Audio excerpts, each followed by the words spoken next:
Hello, and welcome to Mystic Dog Mama, the podcast for soul led dog mamas, where you'll discover how to best nourish your dog and yourself, mind, body, and soul.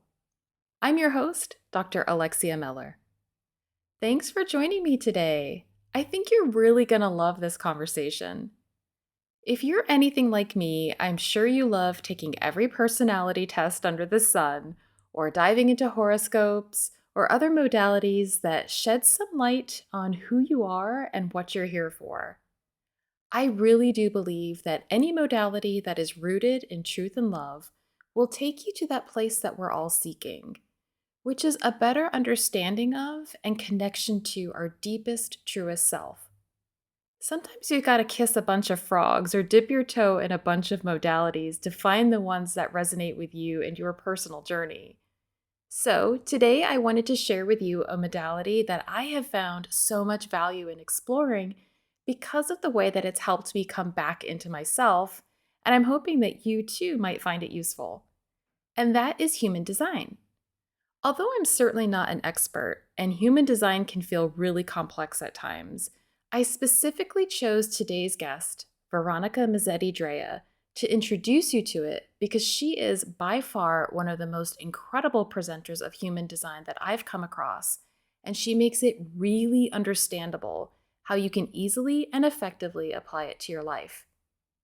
When I discovered one of Veronica's videos describing manifesting generators, which is my personal human design energy type, I felt seen in a way that I hadn't done before. She's honestly amazing, and I absolutely know you're going to love hearing what she has to say. Veronica is a mindset coach and human design guide who found human design to be so powerful in her own life and business that she trained in it in order to better support her clients to craft a life of ease that aligns with their own unique energy flows. Something I really like about human design is that, in life we're often given one size fits all advice, and you'll probably recognize that we also do this for our dogs. But the reality is that we're all individuals. We're all designed differently, with different ways of making decisions, with different things that light us up, and with different ways of dealing with the various challenges that life throws our way. Human design looks at you as the unique individual that you are and gives you personalized guidelines and strategies for being the most expansive, aligned version of yourself. As Veronica says in our conversation today, when you can learn about, love, and leverage your superpowers, you can learn to make aligned decisions and take aligned action. And what feels better than that? To me, human design feels like a permission slip to just be yourself. And I truly believe that the greatest gift you can give yourself, your dog, and the world is to just be uniquely you. Veronica suggests that you might find it helpful to have your own chart handy to look at while she explains what all the different components are. But if you don't have your chart, you can always listen to this episode first and then revisit it once you have your chart. If you don't already have your human design chart and you'd like one, you can download it for free on Veronica's website, which is veronicamezzetti-draia.com, or you can use any other free online chart generator. I've left a link to Veronica's website in the show notes. As we get started, this episode is supported by Aspirationary, which, in full transparency, is another project of mine where we create books, notebooks, and stationery to help you become all you aspire to be. You can check out our shadow work and moon magic journals and workbooks, as well as our popular My First Period tracker for young girls and tweens on Instagram at Aspirationary. That's spelled ASPIRATIONERY. Okay, grab your chart and a cup of tea and let's go. Hi, Veronica. I'm so thrilled to welcome you onto the podcast today. Thanks for joining me. Oh, it's my pleasure. So lovely to be here. Oh, I'm really excited for this. And I'm excited to introduce my audience to the notion of human design and also Mhm. to the ones who might be more familiar with it to really get into your whole take on it because I came across your work after looking at various different human design sites and teachers, and I've been familiar with human design for quite a while, but certainly not an expert. I've not done any deep dives, and I never quite felt a resonance until I came across some of your videos actually on manifesting generators, and I was like, "Oh my god, I feel seen." And it really was that kind of a feeling of like, "Oh my gosh, this totally makes sense." And having my way of being in the world and seeing the world reflected back to me in a way that both normalized it as well as gave me a sense of permission to be myself. And I think so many of us at the core of what we're looking for is that permission to just be ourselves. And I thought it would be really fun to bring you on today just to kind of introduce human design and the kind of basics that somebody would need to know to enter into an understanding with it. And then Mhm. how human design becomes a really useful tool for our relationships with ourselves, our relationships with others, and even our relationships with our beloved dogs. Yeah, of course.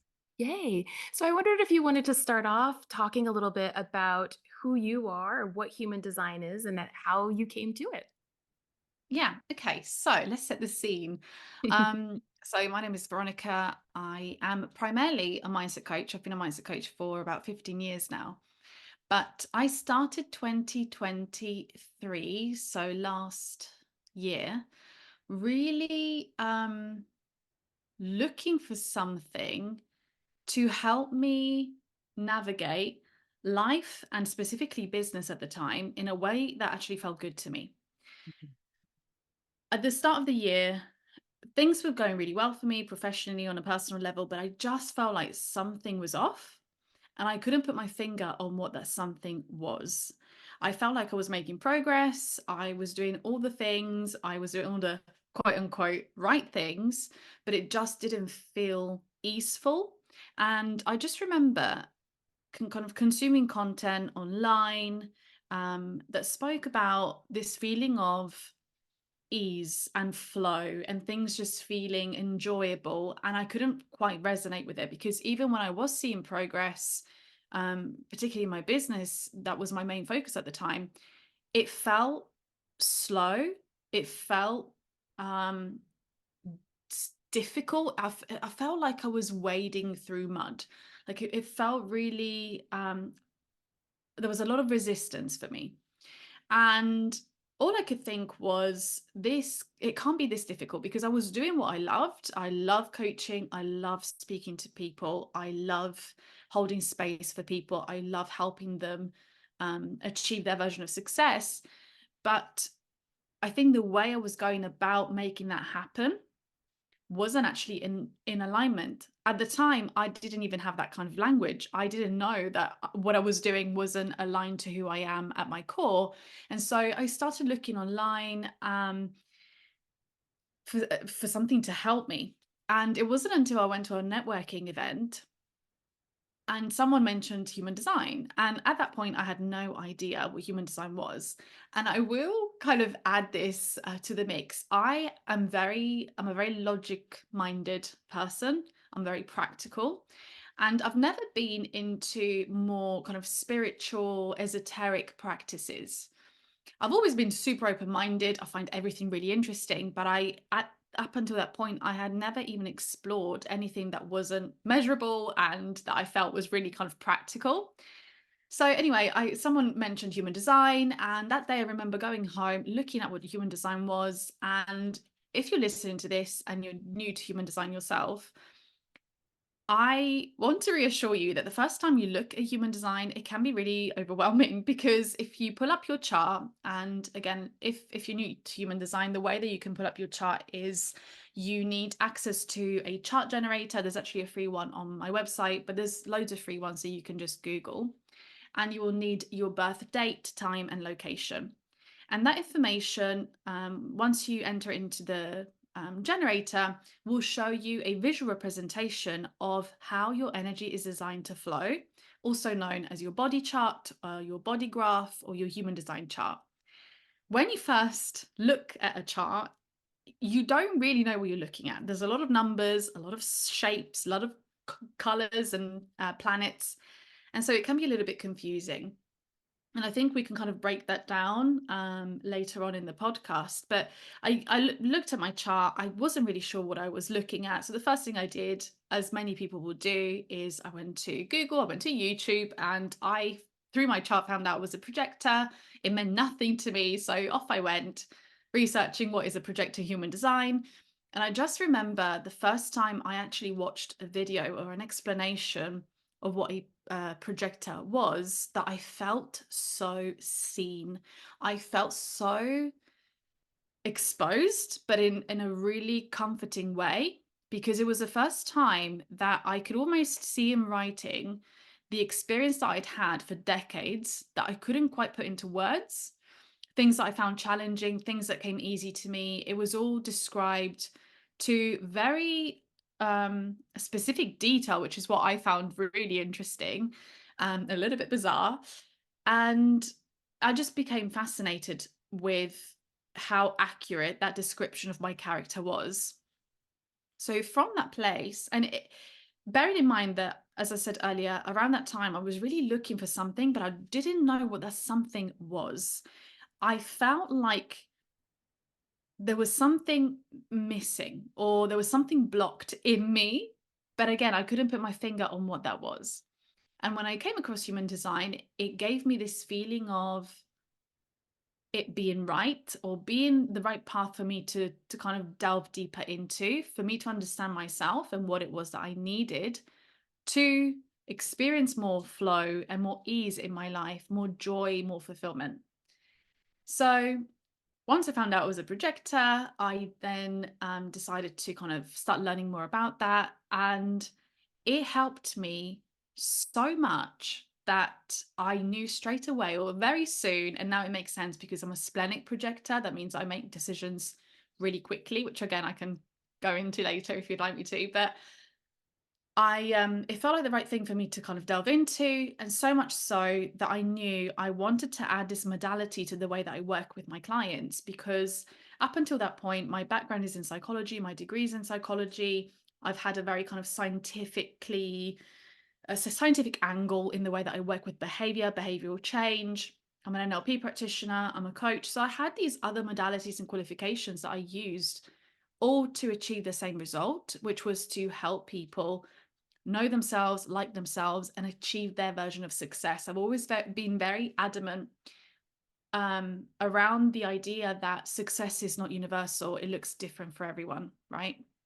And so I decided to add this to kind of my toolkit, and I quickly found that it led me down this really interesting path of me becoming more and more aligned to who I am, and starting to find that ease in the way that I was doing things. So what I'm doing has not changed, but the way I'm doing things has changed. The way that I see myself first and foremost has changed, and then the way that I share my gifts, my knowledge, my wisdom with others has changed as well. And I found that over time, the more and more I go through my own human design experiment, because it's a little bit of trial and error when it comes to, the practical side of implementing human design, the more aligned I become, the more easeful things feel in my personal life, in my relationship with my husband, in my business, in my work, in the way that I help my clients.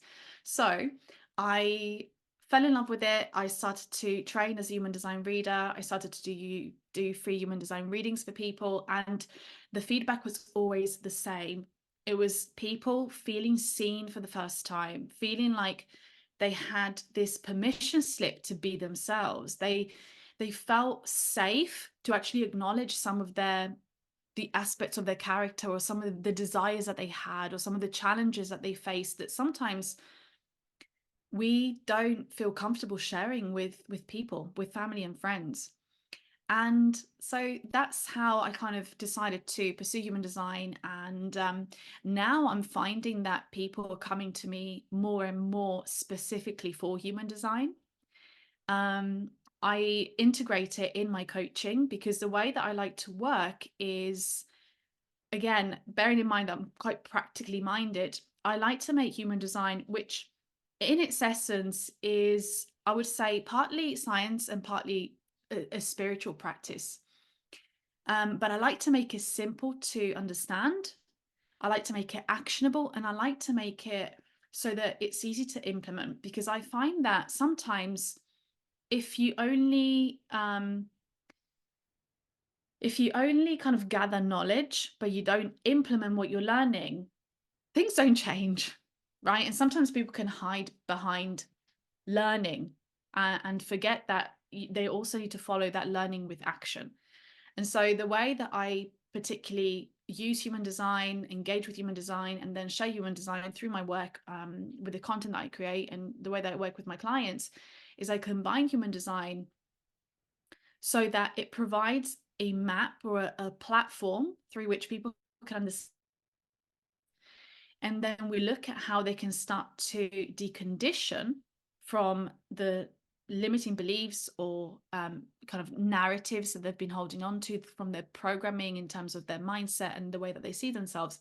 We start to work on deconditioning from that old programming and those old beliefs so that they can actually show up in the world for themselves and for the life that they want to live as their most authentic selves. So yeah, so now I combine human design and with all my other practices, and I help people kind of really see themselves with this 360 approach of taking everything into consideration, from their energy to their mindset to their behavior. And then that way I've been seeing great results both for myself and for the people that I help. Oh, I love that so much. And I had the same experience when I first came across human design. Was like, oh my gosh, it makes sense. And I think from the implementation standpoint, and we'll go into some ways that people Mhm. can actually take some steps right now once they learn Mm. what their strategy, their profile, those kind of core components are. But I think the implementation side of it is actually way less scary than it sounds. It's way less work than it sounds, because for me it's been a process of just returning to who I actually am. It's Mm. not adding all of these other things that I've got to learn, but it's more about, exactly as you said, it's a permission slip to recognize that I already know at the core who I am. I've always known who I am. The issue has been trying to fit myself into a box that society or family or other external factors have created for me. And that's where the disconnect has Mm. happened. So, with the deconditioning process, it's not some big, long, horrible kind of experience that you've got to go through. It's more this really simple recognition that you really do know. You really Mhm. do know. And it validates how you have felt at the core of yourself your entire life, but have been told or shown in some way that that was kind of wrong because it didn't quite fit in. Yeah. The way I've often experienced it, it's almost like, when you wear a pair of shoes that don't fit you quite right, but you've worn them for such a long time that you've got used to them pinching in one particular area of your foot. And at first, when you think about taking your shoes off, it's almost like your norm has become wearing that pair of shoes every single day. And that's what conditioning is like for me. It's like you get used to carrying these wounds and these traumas and these beliefs with you, that they have become your norm. And it's kind of that first step where you decide to trust yourself enough to know what it's like to be without shoes, and just to come back to yourself. That's the scariest part, I think, is taking that leap of faith to really allow yourself to come back to who you are at your core, and take those blimmin' shoes off and then just wiggle your toes and, feel what it's like to just be the way that you were kind of how you entered the world, so to speak. And then it feels really good. Then it starts to then you think, "Huh, I remember running around as a child with bare feet and it felt amazing. And I remember what it's like to wiggle my toes and to not have blisters because my shoes don't fit right. This is what I was always meant to do, and this is what I want to get back to." It's kind of this feeling of, it can be scary to the idea of deconditioning can be scary because it's become a comfort zone, but your comfort zone isn't necessarily your happy zone or your fulfillment zone or your zone of joy and purpose and feeling good about yourself. And so yes, that initial step can be daunting at times, But I speak both from experience on a personal level and from what I've seen with clients is once you take that first step and then you take your second step, soon enough you'll look back and think, I cannot believe that I lived for the last, decade or years or months being that way or, doing those things that never felt good to me, but I almost felt like I had to do them or that's what I should be doing. And, with conditioning, there's a lot of shoulds there's a lot of musts, there's a lot of expectations. And the minute that you decide to do the work to let go of them, it's kind of like this surrender. I felt a surrender of I'm just coming back to myself. And then it feels so good. You don't want to go back. Absolutely. And I think that's a great way to describe it is that sense of surrender. Like if for me, it feels like a big, deep sigh of like relief. Mhm. It really Yeah. does. It's so Yeah. good. So I wondered if you could talk a little bit about I know that I agree with you that when you look at the body graph, it looks like what on earth is Mhm. this? How do I understand that?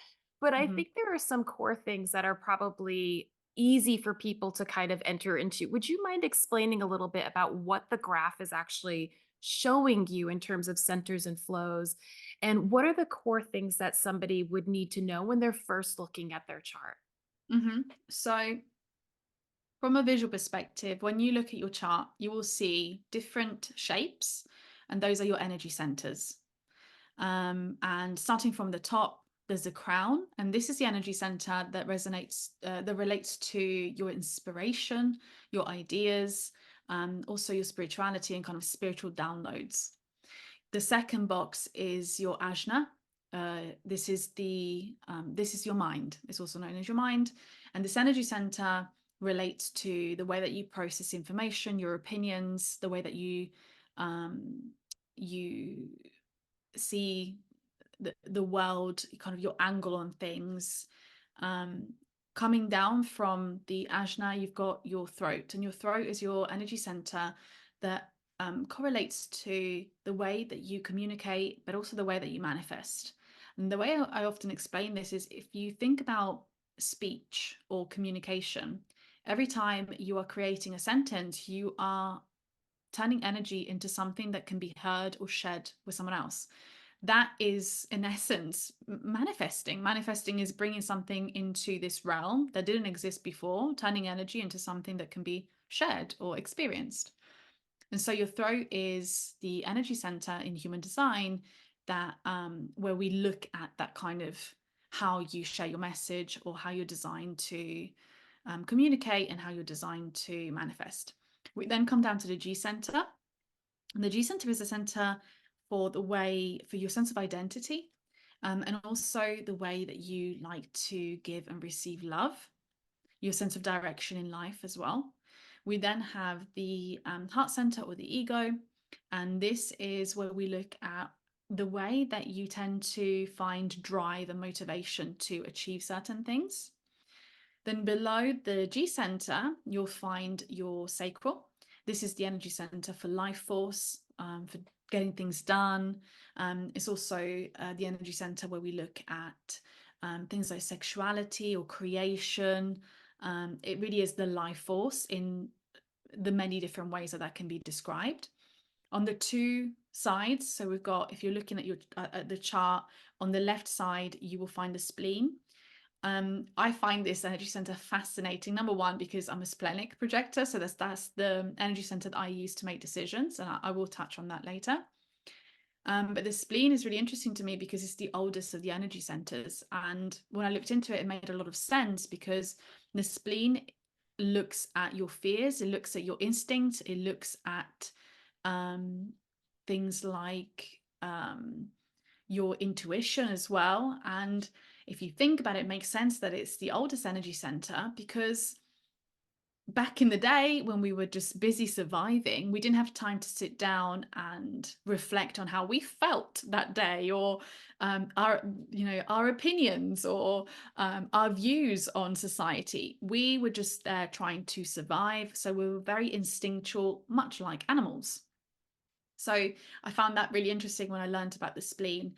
And then on the other side is the solar plexus, also known as the emotional center, which kind of, the name implies what it does is to do with the way that you process emotions, the way that you experience feelings. And at the very bottom, we've got the root. And the root is a center that is both, it looks at the way that you process pressure, in the sense that it can be what ignites action, but also is the energy center that we look at to get a better understanding as to how you process and deal with stress, right? Because pressure can either be a catalyst or it can be almost paralyzing, because too much pressure, we experience it as stress, and a little bit of stress can be good. A little bit of stress, a little bit of adrenaline before a show, it's a great thing. Too much adrenaline, too much stress that the body can't cope with, then turns into illness. And so those energy centers can either be colored in or not. If they are colored in, it means that they are defined. And what that means in human design is that the way that you access the energy relating to those energy centers is quite consistent. So let's say if your throat is defined, you will have a consistent way that you access the energy pertaining to communication, manifestation. And these are the energy centers where you tend to put out energy into the world yourself. Whereas when an energy center is undefined, we also call it an open energy center. This is where you tend to receive energy from around you, from your environment, from the people in your life. And what happens is that within the energy centers that are open and where you receive energy, you're also more exposed to conditioning within those energy centers, because you're essentially absorbing not only other people's maybe opinions and ways of doing things, but their energy in relation to those centers. So often when I look at a chart, that's one of the first things we start to look at is, where are you most exposed to conditioning? Where are you most open to the external, the world around you? And how is that going to affect the way that you see yourself, the way that you behave, and the way that you think you should be behaving? So aside from the energy centers being defined or undefined, defined being consistent access to energy, undefined being more open and more susceptible to being conditioned, we then see lines on the chart. These are called channels, and essentially these connect one of the centers to another. And what happens is that when a channel is colored in, again, it's active. That means that there's energy flowing fully from one energy center to the next. When they are partly colored in, because sometimes you'll see a channel that only has half of the line colored in, that means that the energy is trying to flow out of one energy center, but it can't arrive at the next energy center because the door is closed. And I'm going to talk about the door in a sec. And when it's completely white, it means that there is no flow within that particular channel. I've just mentioned the door not being closed. What that means is that there are different numbers within each energy center, and these are called gates in human design. If a gate is colored in, it means that it opens up a door for energy to be flowing from one energy center to the next. So what you'll find if you're looking at the chart, and I think it'll be easier for people to kind of follow with what I'm saying if they can visually see a chart in front of them. I'm hoping that you have one in front of you. If not, pause and come back. It'll make your life a little bit easier. But essentially, when a gate is defined, it opens the door and it allows the energy to flow. And again, what that means is that we have a more consistent way of accessing the kind of different flavors within a particular energy center. So let's say if you have a defined ajna, okay, defined mind, let's say your ajna is colored in, you might have a particular gate that is colored in within your ajna.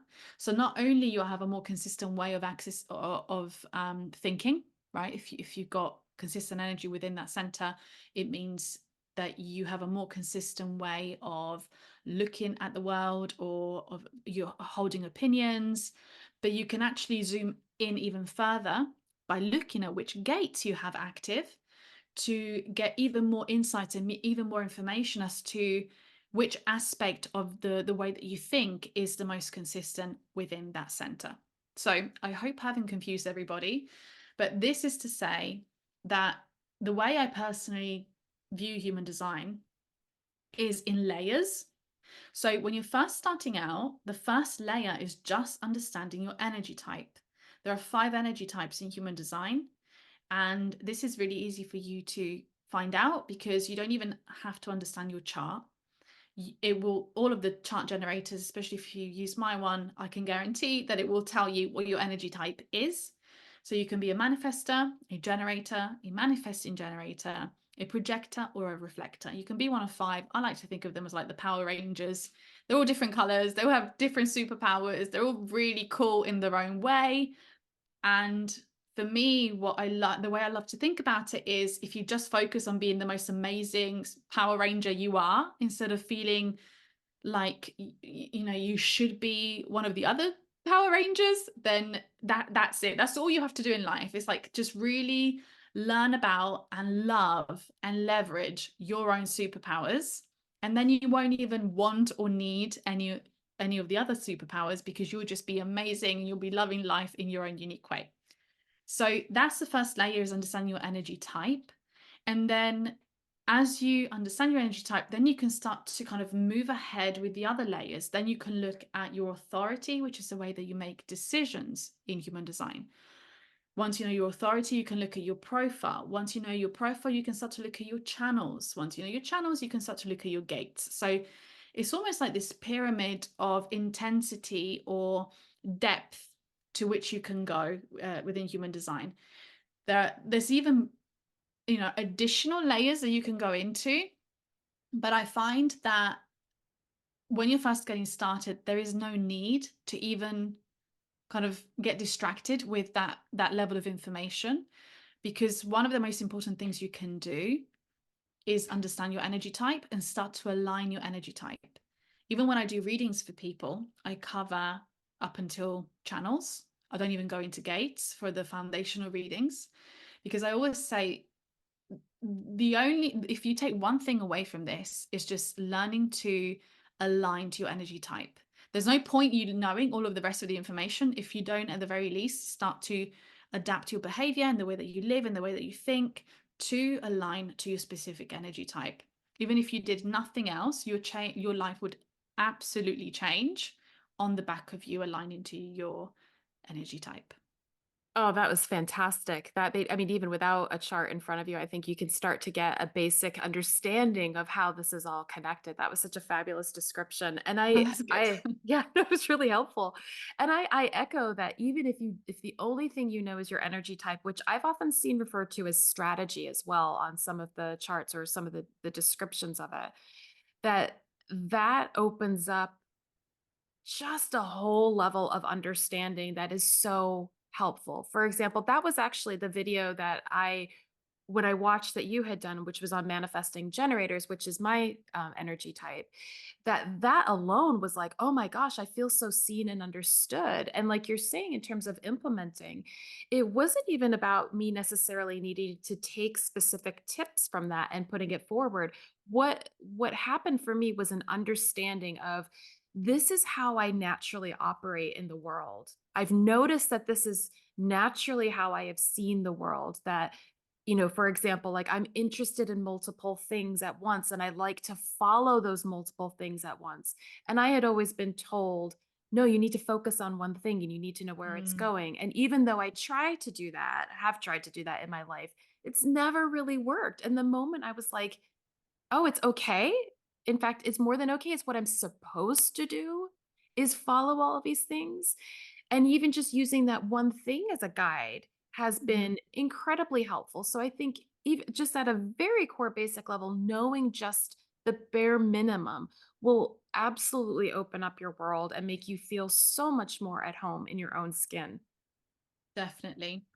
So I want to touch on 2 things on the back of what you said. You're absolutely right. There's a term called strategy in human design. And the way that it works is that each of the 5 energy types, so each of the 5 power rangers, they have a strategy, and they have a signature and not self theme. So these 3 things are dependent on your energy type. Okay. So let's say, for example, the strategy for a manifesting generator will always be to respond and inform. The strategy for a projector will always be to wait for the invitation.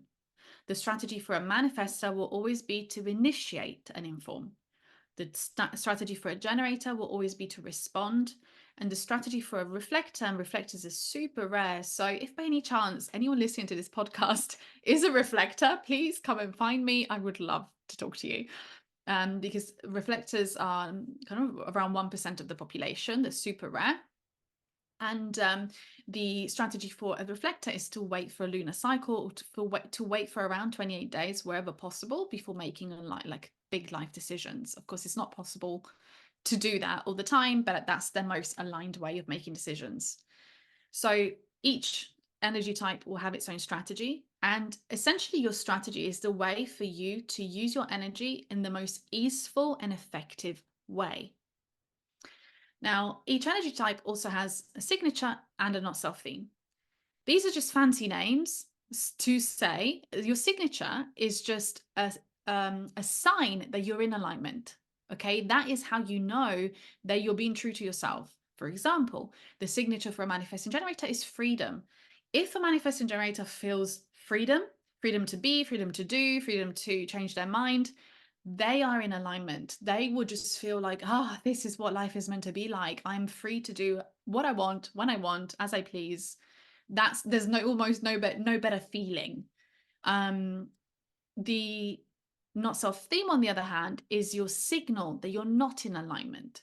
And for manifesting generators, using you as an example again, that feeling is impatience, which is a combination of frustration from the generator side and anger from the manifestor side. So it's kind of this feeling of, I feel trapped. I am impatient. Like I don't want to be where I am, but I don't feel like I can change. There's this impatience, this feeling trapped in the situation that you might be in. So and they're both amazing because they give you the information you need to course correct. So if you're feeling free, you're like, cool, I don't need to know why I feel free, but if I feel free, I know I'm in alignment and I know I need to continue down this path. If I start to feel frustration, anger, impatience, that's my cue to look at my life, look at myself, reflect on what I'm doing and course correct. Because if I continue this way, I'm not going to feel great and I'm not going to be in alignment. So those three things, and earlier we were talking about the fact that, when you're first getting started, what are the key things to understand? I would say, first of all, if you find out your energy type, by default, you will also find out those three things because they come as a package, so to speak. So that's really important. The other thing that is really important, so if I could only learn three things about my design, they would be my energy type, and it comes with the strategy, signature, and not self theme. It would be my authority. Your authority in human design is a way that you're designed to make decisions. And the thing is, most of us are taught from a young age that the best way to make decisions is to think things through, to make pros and cons lists, to maybe get the opinions of others, of our elders, or of professionals. And for it to be a really kind of logic-driven process. And actually, that is only aligned for mental projectors. So the projector energy type is the only one that can have mental authority because of how authorities work, which I won't explain to you guys because I know it will be confusing.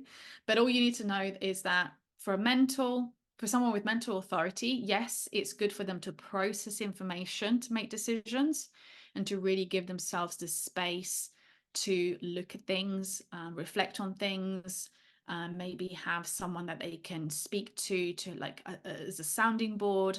That's great for them. That's really aligned. So if you're listening to this, you find out you're a projector, you find out that you've got mental authority, great. Continue doing the whole pros and cons list. But for most other people, they're actually designed to make decisions in different ways.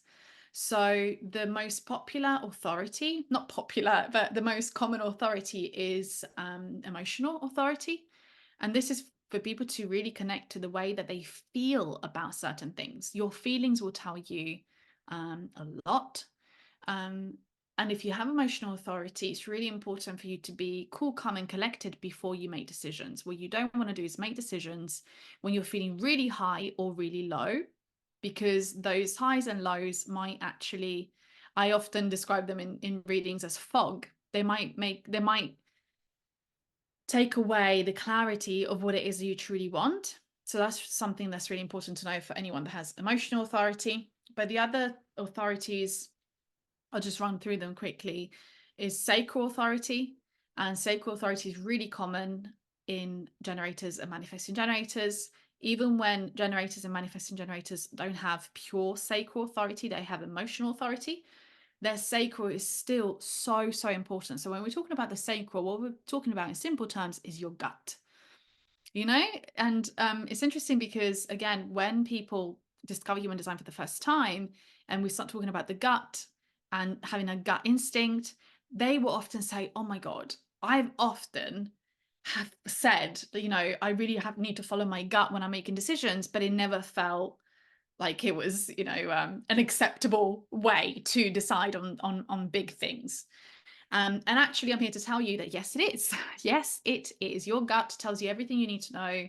And different people will experience this in different ways. Some people explain it as almost like when something really excites you and feels really good, you almost feel like you've got this bubbling feeling. And I can't wait to do that. That sounds amazing.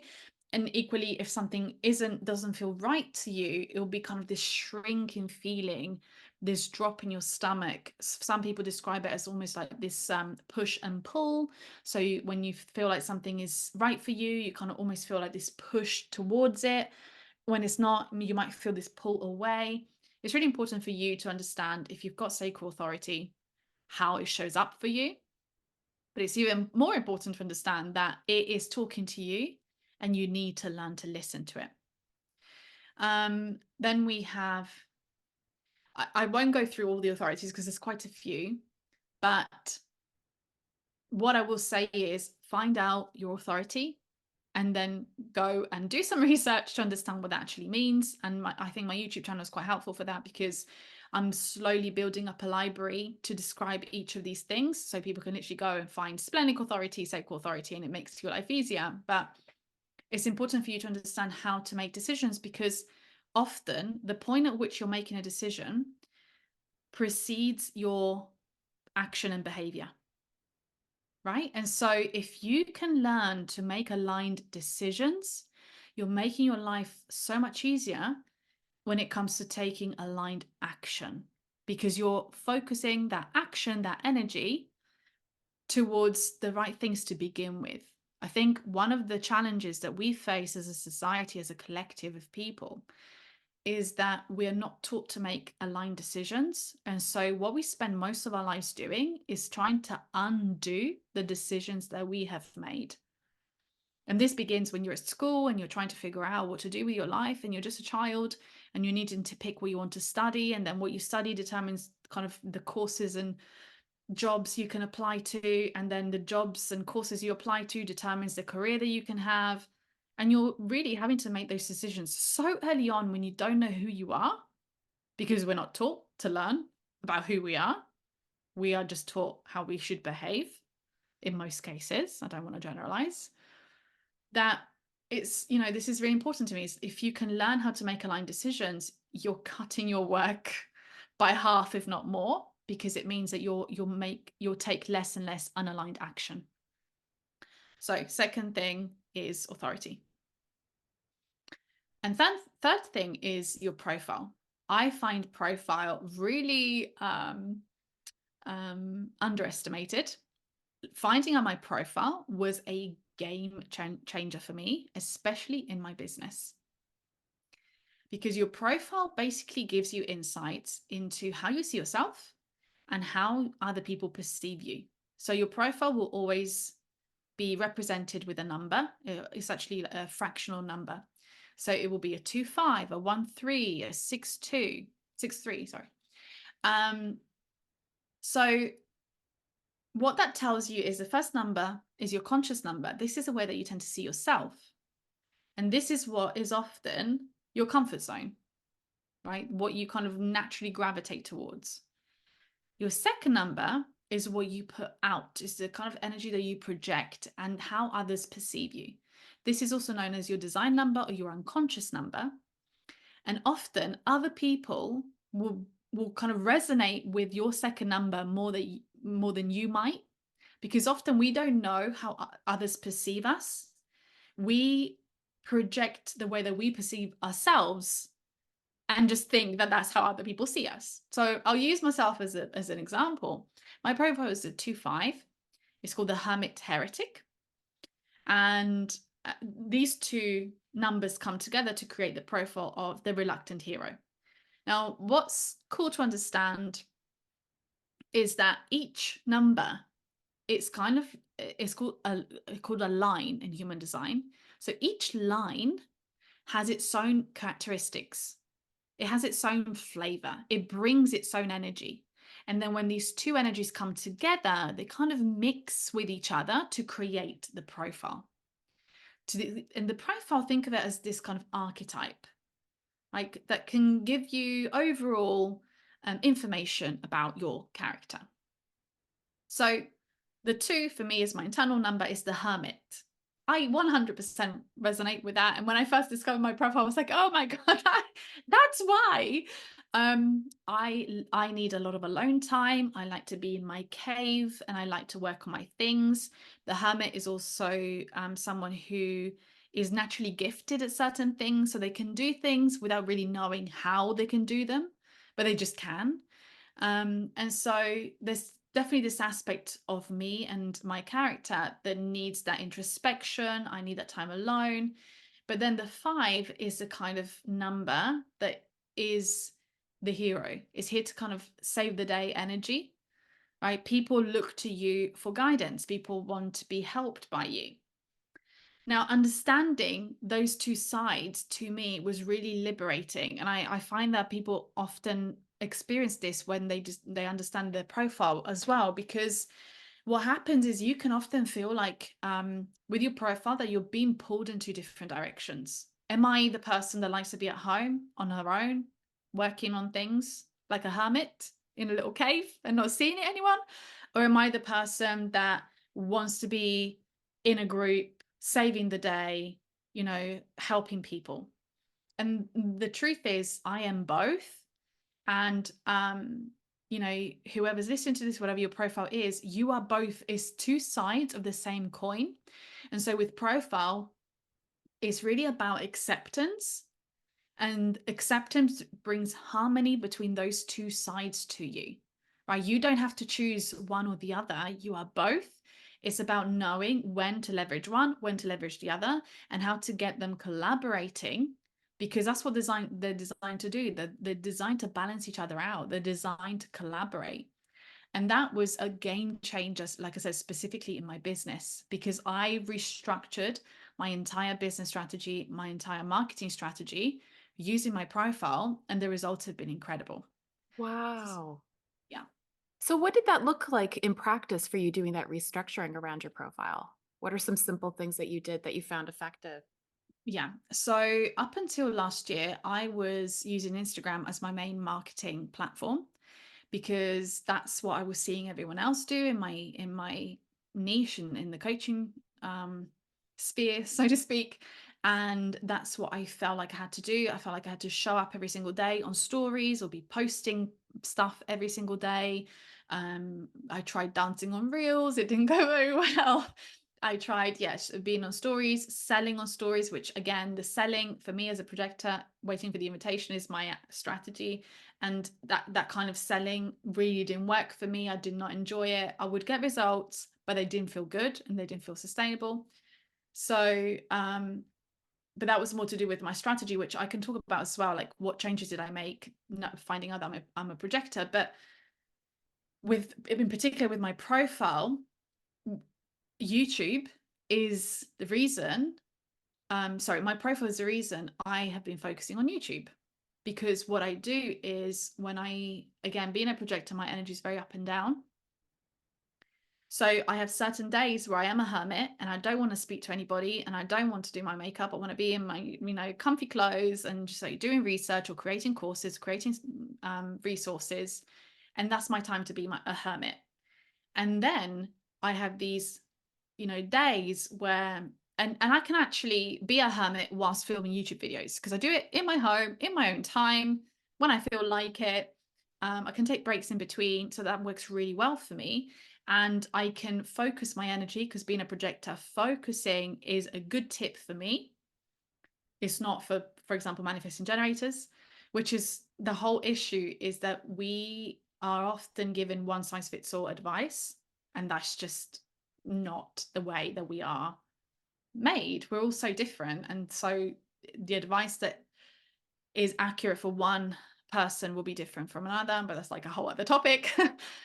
um, but what I do is, I'm able to batch create my YouTube videos and then put them out onto the world. And obviously, because I'm putting them out on a big platform, that's allowing for people to find me and then come to me. And then when I'm at my 5, that's when I'm really showing up in the world, either because it's been automated, right? Because I'm scheduling my videos, or because people are inviting me and again, this works really well with my projector energy type. People come to me. People invite me on podcasts, for example. People invite me to guest speak. People invite me to do a human design reading for them. People invite me to work with them as a coach. So I've been able to tweak the way I was running my business. I haven't changed my business, like I was saying. I haven't changed what I'm doing, but I've just tweaked the way I'm doing it. And I have never seen so much growth. I've been in my business full time for 4 years, but I've been a coach for 15. So, before I actually left my corporate career and went into my business full time, I was coaching on the side in the evenings and weekends. But the growth I'm seeing now, number one, I've never experienced growth that quick. But number two, I've never experienced the kind of growth that feels good, because it feels like I'm not doing anything I don't want to be doing. I'm not doing anything. I'm not having to work harder, because again, that's a big thing for projectors. I'm just working smarter. And so it blows me away. And this is one of the reasons why I'm so passionate about sharing human design with other people, because I genuinely, at some point in my career, I was like, it can't be this difficult, both in my corporate career, because being a projector, we don't have our own energy. So we don't generate energy. Projectors absorb and amplify other people's energy.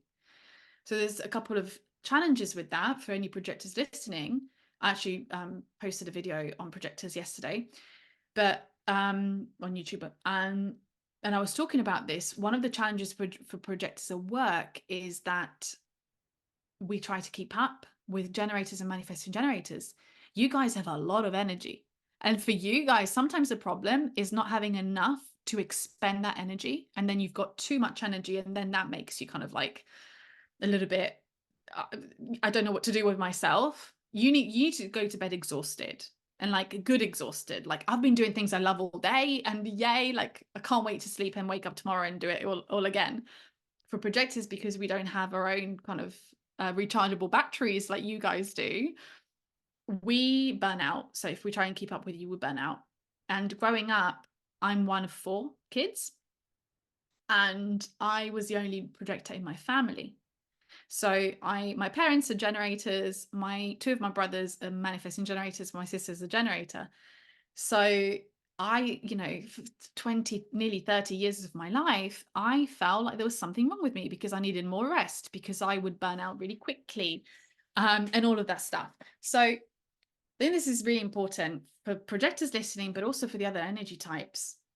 This is why it's so helpful to understand your design, because when you try to be something or someone else, it's never sustainable.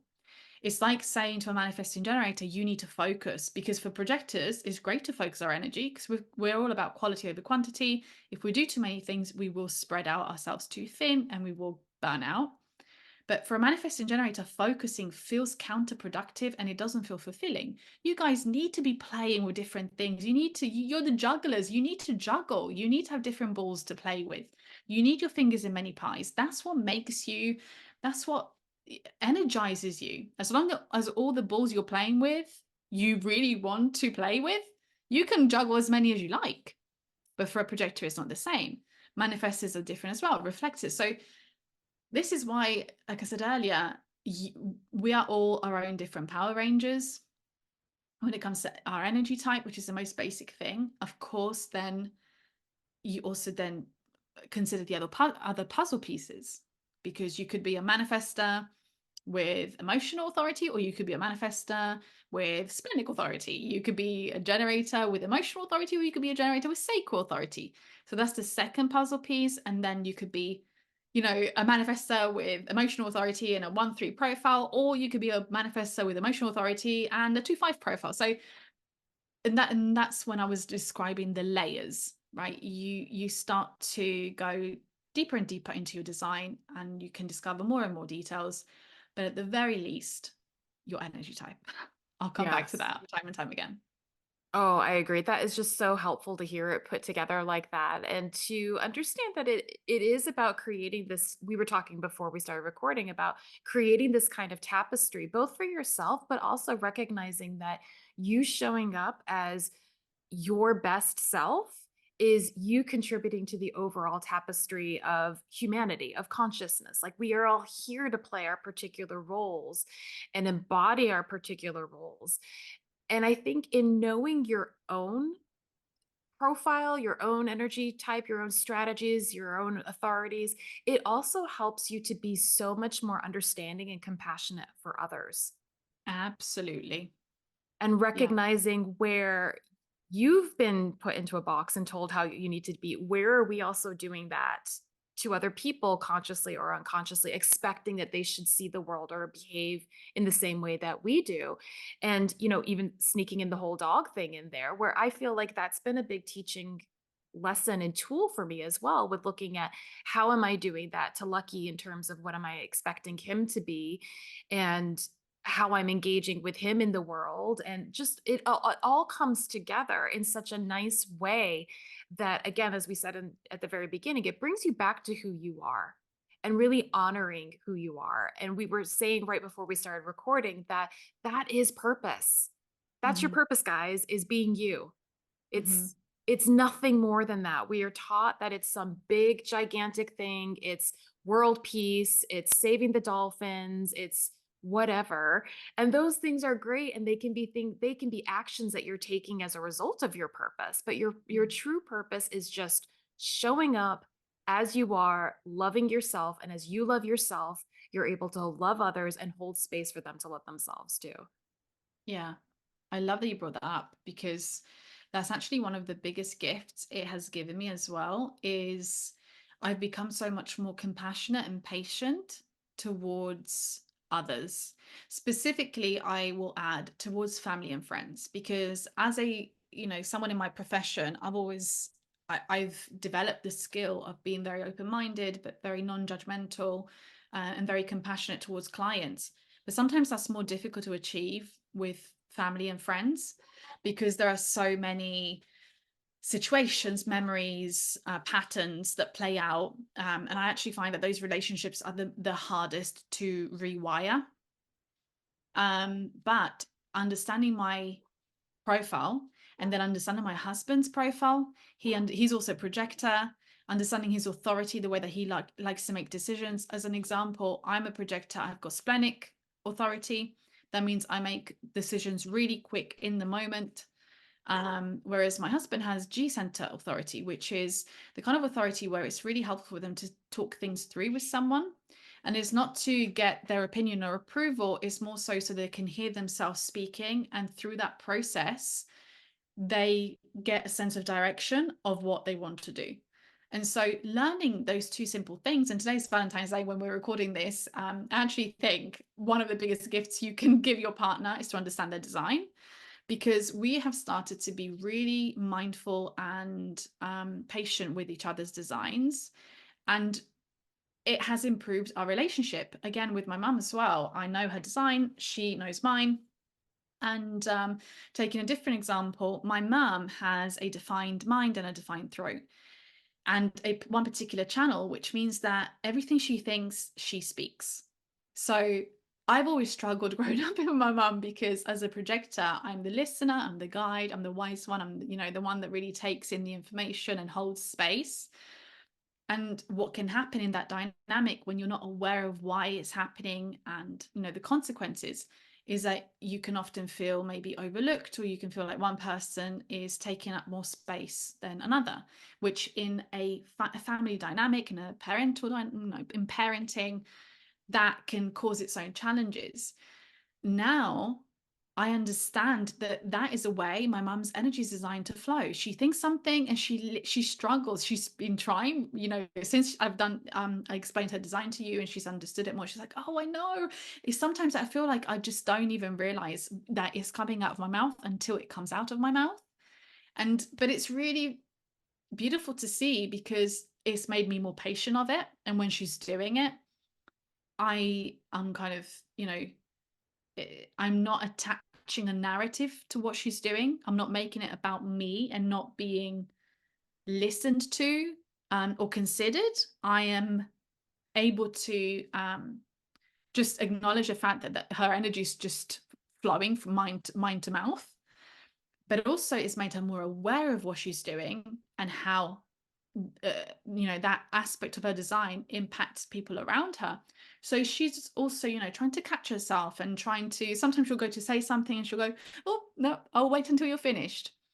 And so I think it does really make you a much more compassionate human being. And I think it's great. I think it's great as a parent. I think it's great as a family member. I think it's great in friendships. I think it's great in relationships. I can't wait to see the day. And actually, someone left a comment on one of my YouTube videos, and it made me so happy because they were saying that the company actually wanted all of the employees to do a human design, to understand the human design. And I think this is so smart, and this is where we're heading towards. As we evolve as a species, is understanding how people's energy works, because then if we think about the fact that all the different energy types have really defined strengths and really and common challenges that they face, we could actually redistribute those energies where they're going to thrive the most. And so it has a huge impact on society. And as you were saying, then it doesn't become about what is this big purpose I must achieve. It becomes about how can I channel my energy in what fulfills me? Because by fulfilling the one, it's like a domino effect in, creating more progress and fulfillment in the collective and then in the world. Absolutely. And I think too, it speaks to the fact, just what you were saying right there, from that kind of spiritual perspective. I think all the different spiritual traditions refer to the fact that we are all one. Mhm. We as individuals are like, it's often the kind of analogy is made that we are like the drops of the ocean, that we are still all the ocean in that one Mm. drop. And I think something like you're talking about how human design can be used and how we are moving towards that in our personal and kind of collective evolution, that it's recognizing that we are all connected, and it is so important that whatever we do is going to have an impact on everyone else, whether we're aware of it or not. And so bringing the awareness so that you can act from a place of alignment, from a place of feeling truly who you are, knowing that just in taking those actions you're automatically impacting the collective, and that's empowering. That's really Super empowering. empowering. And I think Yeah. when you were saying about bringing it into the workplace, it's almost like the next sort of more evolved version of like strengths finders, that kind of thing that was used, Mm. a few years. Personality tests and Yeah, yeah. So, but that was very mind based, right? That was, yeah. I think, was it based off of like Myers Briggs or one of those other Yeah. um, kind of There's different psychological, ones, but right? yeah, they are, you're right. They're all based around the mind. And, the more we evolve, the more we understand that the mind is only one aspect. And the thing is that I'm now questioning how much of what is measured is conditioning and how much is someone's mind at its core. Right, right. So, I think that with the Myers-Briggs, using where they have like, for me, I noticed it for myself between the introvert extrovert, where I tend to like really, yeah, I'm very close. Are you the same? yeah. Yeah. Oh, you know what? Do you know your profile in human design? What's your profile? 5-1. That's my husband's profile. So I know it very well. Um, so interesting you say that, because as you know, I mentioned earlier, I studied psychology at university, so we looked into this kind of stuff a lot. And I used to love taking personality tests. And I noticed that the one thing that would always, it would fluctuate for me was introvert versus extrovert. And what I found fascinating is that when I then look at my profile, because I often describe myself as an introverted extrovert or an extroverted introvert, I am definitely both, right? I love my own space, but I do thrive with other people because I love people. I love understanding them. I love building rapport. I'm a people's person, but I love my alone time. So when I took those tests, sometimes I would come up as an introvert and sometimes I would come up as an extrovert. And I was like, who am I? Am I broken? What's wrong with me? Um, when I looked at my profile, the 2-5, the hermit that likes to be in the cave, and the extrovert that likes to be out in the world, the 5 that likes to save the day and that likes to help people and that likes to find solutions, gave me that permission slip to just acknowledge that I am both. And I need one to thrive with the other. I need my alone time and my rest to recharge and recoup and work on my expertise and learn and develop my skills, so that when I'm out in the world, I actually have something to give and value, and I'm more equipped and knowledgeable to be able to save the day, so that when people, come to me for support, I am able to help them. But equally, I can't always be out there saving the day for others without refilling my cup. So I am both. And I would love to know, I'm so glad you brought this up, because I've often wondered who else might have had that experience of doing these personality tests and being like, well, some weeks, if you ask me, also, like, depending on where I am on my cycle, well, I might say I'm an introvert, like, don't come to me, don't talk to me, leave me alone. And then some weeks, the week where I'm ovulating, for example, where my hormones want me to be out in the world and discussing things and socializing, I might identify as an extrovert. Absolutely. And that was, like you said, that was the only category that I ever really waffled over. Mhm. And that I wondered like how much of it was conditioning for me and how much I really am both of those things. And I think for my profile, I mean, you would understand this way more than I do, but the bit that I have understood about the 5-1, I think there's often been these experiences where I put myself out there and I can often be used as the scapegoat or torn down, that people can um almost bullying in a sense, that will force me to retreat. And I think that's part of when I go into introverted modes, is when I feel like I've spoken out and I've been torn down at a really difficult level, that I then go into my own hermit's cave. I love the interplay of all different modalities, because I also look at, like, I'm a Virgo when it comes to the zodiac, Mhm. and the Virgo is a hermit. Like Mhm. that is what we, if you look at even our alignment with the tarot, it's the hermit card. And so I do have those tendencies. And I think that's my introverted tendencies, that when I feel like the world is too much or that they're not getting me, I've often felt really misunderstood in the Mhm. world when, and I think part of that is from the one side of being the investigator, where I've looked into all of these things and I'm like, look at all of this, and then present it and feel very misunderstood. It can put me into that hermit role where I retreat, or the introverted role. But I think just even knowing that and not even Mhm. having to change anything about the way that I operate, it changed. What has happened is that I understand that other people will view me a particular way, and that there might be the tendency to be made the scapegoat, for example. And like you were saying, in terms of your family dynamics, it has released me of creating a personal narrative that there is something wrong with me. And Mm. that is That huge. alone, right? That Yeah. alone is like life Mhm. changing, Yeah. truly life changing. Yeah. And you mentioned this term at the beginning, and I think I've used it a couple of times as well. It comes back to having that permission slip, and to give it to yourself, not to wait for someone else to give it to you, but to give it to yourself and to say, it's okay for me to be this way. And of course, we can all be the best version of who we are. And sometimes that takes more work. Sometimes that takes less work. But it's okay to be exactly as I am. And it's okay for me to be a 5 sometimes, and to you want to be out there spreading my message and share it. Because the 5 in the profile, for example, is someone who is meant to be out in the world in a big way to share their message. Right. The heretic is there to like kind of change people's views, and it's also okay for you to retreat and go into your one, because if you think about the one profile, even the number one is about the self, right? It's okay for you to retreat to be with the self. And of course, the investigator is all about spending time collecting information and knowledge, and bringing those two together. And I think it's that permission slip of like, I don't have to choose which one I am. I am both.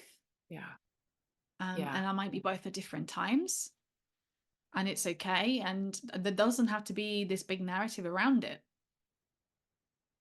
It's a just level of it comes back to that surrender. It's like, this is who I Absolutely. am. How can I make the most of it? And how can I have the biggest impact, positive impact on my life and the lives of others? Especially for you, because you're a 5-1. So because your number, I won't get into too much detail, but your first number is bigger than your second number. In simple terms, what that means is that for you, your karma really is about your impact on others. So fulfillment comes from knowing that you're making a difference to others. And when the first number in your profile is smaller, so I'm a 2-5, fulfillment for me comes from really finding a path that makes me feel good, and then I can share that with others. Whereas for you, it's kind of like fulfillment comes from making an impact in the world, and then that makes you feel good. It's kind of flipped. That's a little bit more kind of advanced human design, but just understanding these things, I find that they're just like little weights that we put down. I often imagine conditioning as being this rucksack of like rocks that we've been carrying around our entire lives. And I used to use this analogy with mindset coaching in terms of limiting beliefs, and they're all in everything is a tapestry, as you said earlier. And deconditioning is like taking out what's in the rucksack that's weighing you down, and then putting it down one by one until you don't even need a rucksack, because you're just yourself walking. And then you can run and it feels good. You can jump around, you can skip, you can dance, you can do whatever you want, because it feels really liberating to be able to do it as you are. Oh, it's amazing. Such a gift. Oh, Mm. wonderful. Veronica, if people want to work with you, if they want to learn more about their human design beyond just going to you've got the free chart generator for one, where they can get the basic information. But if they want to work with you to go deeper into that, or for your other coaching services, where can they find information about working with you? On my website. So I would send people to my website, because from there they can find everything else. So if people want to get started, like you mentioned, there's the free human design chart generator, where you can get information about your chart first and foremost. I also have a free guide on my website, which means that once you've got your human design information, you can download the guide as well. And that's more of a general kind of beginner's guide to understanding the different aspects of human design, so that you know what to learn about and understand more. And then from there, the other place where obviously they can get free information is my YouTube channel. There's videos on like different energy types, profiles, etc. And then if people want to go deeper, they really have 3 options. They can book a human design reading with me. Again, they can just go on my website and book themselves in whenever convenient time. They can book in an intensive, and this is more of like a one-off coaching session. Ideally, this is for someone that maybe already is familiar with a human design, and they're looking to understand how exactly am I going to implement my design now in my life, or in my relationships, or in my business. And then I have coaching packages, which are 3 months long. And these combine human design, mindset coaching, and kind of strategy. And when I talk about strategies, is behavioral change, whether that is in your personal life or in your professional life, whether you have a business or you're pursuing a career. And I'm actually in the process of setting up a shop right now. There's a couple of things on there already. And the shop has digital downloads that are really specific to either different energy types, different profiles. So let's say if you wanted to understand more about being a manifesting generator, there are specific worksheets or downloads for manifesting generators, and in the future there'll be specific ones for particular authorities and profiles, etc. So all of that can be found on my website, and it's www.veronicamezzetti-draia.com. And if people want to connect with me on a kind of more human level, they can find me on Instagram as well. Perfect. And I'll leave the links for all of that below in the show notes Mhm. so people can connect directly from there. That's perfect. And I Amazing. know we haven't really spoken about it specifically today around the dog stuff, but I do bring up how dogs are mirrors for us and how they, through the various things that they bring up for us in our daily lives, are reflecting back to us some of these same things that we've talked about today, actually, and as well as the way that we are conditioning them, what they are supposed to look like, how they are supposed to behave, all of those sorts of things. So they are kind of challenging some of this issue of needing to decondition as well in their own ways. But I wanted to ask you a question that I ask each of my guests, and because I know that you're a dog mom as well. Mhm. What have your dogs taught you about what it means to be human? Oh, that's such a good question. I have so many answers. They've taught me a lot. And I find that because I have two very different dogs, they've taught me different things. I think fundamentally, one of the biggest things is to be present. Dogs are so in the moment and they're just so joyful all the time. Even when they maybe have a scrap with each other, or they get afraid for a split second because the postman arrived and they're barking, then it's gone. They forget about it and then they're like, oh, I'm happy again. So definitely being present and grateful for the moment that I'm in is a really big lesson. And I'll throw a second one in there if that's okay. Of The course. second lesson, which really my second dog has taught me, he's a rescue and we've had him for about 3 years now.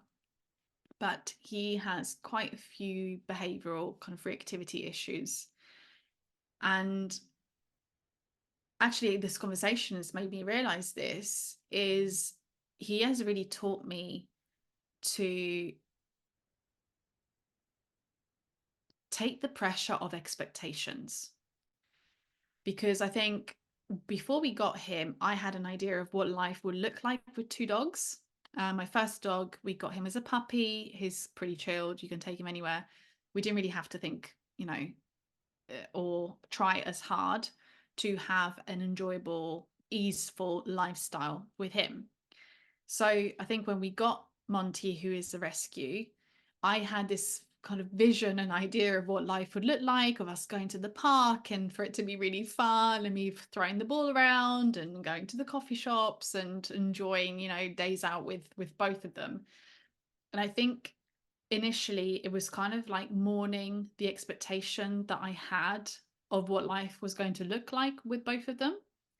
Um, but it kind of reminds me of what we've been talking about with human design, is that expectation was based on me wanting Monty to be a certain way and more of what I wanted rather than appreciating him for who he is. And with time, he's taught me so much patience and to love him for who he is whilst we carry on working on helping him feel more confident and more comfortable, but really appreciating the life that he does give me. Because there are things that we as a family have had to do to adjust to him, that from one perspective initially we didn't want to do, but from the other it has had its own benefits. As an example, We moved house to be closer to the fields because it's much easier for Monty to be running around in a field than it is for him to walk in a kind of populated area, which we might not have done if we didn't have to. But now that we're here, we love it. So it's appreciating him for who he is, and just it reminds me to just appreciate people for who they are and support them and being their best version, whilst also accepting them for how they show up. I love that. And I can echo that's been a big learning for me with Lucky as well. And I have to say it's a fairly recent learning where Mm, I realize in looking back with how I've engaged with him, how much I have tried to make him fit in, or I've tried to change his way of responding to the world because I found it uncomfortable or other people found it uncomfortable. And mhm, when I started switching my mindset to really both accepting him and almost assuming like, well, is it okay? Can it be okay? Can I be okay with the fact that he may never change? This may be permanent. And actually, when I made that kind of shift, I know that I shifted my energy and mhm. he has shifted as a result of that. Yeah, It's amazing. It's totally amazing. I love yeah. that though. Thank you so, so much for today. This has just been so much fun and so juicy and rich, and I know that people are gonna get so much out of it. If you don't know what your human design is, go to Veronica's website and get your chart so you can start and then listen to this again with your chart in front of you, and you'll start to get a picture of how you are actually set up just to be uniquely you in the world and honor that because that is the biggest gift you can give yourself and everyone else. So, Absolutely. Thank you so much for having me. This is such a thank pleasure to share this information, and I really enjoyed answering your questions. So thank you for asking such great questions as well. Well, thank you for being here, for being you, and answering them. This has been Thank you. wonderful. Thanks, Veronica.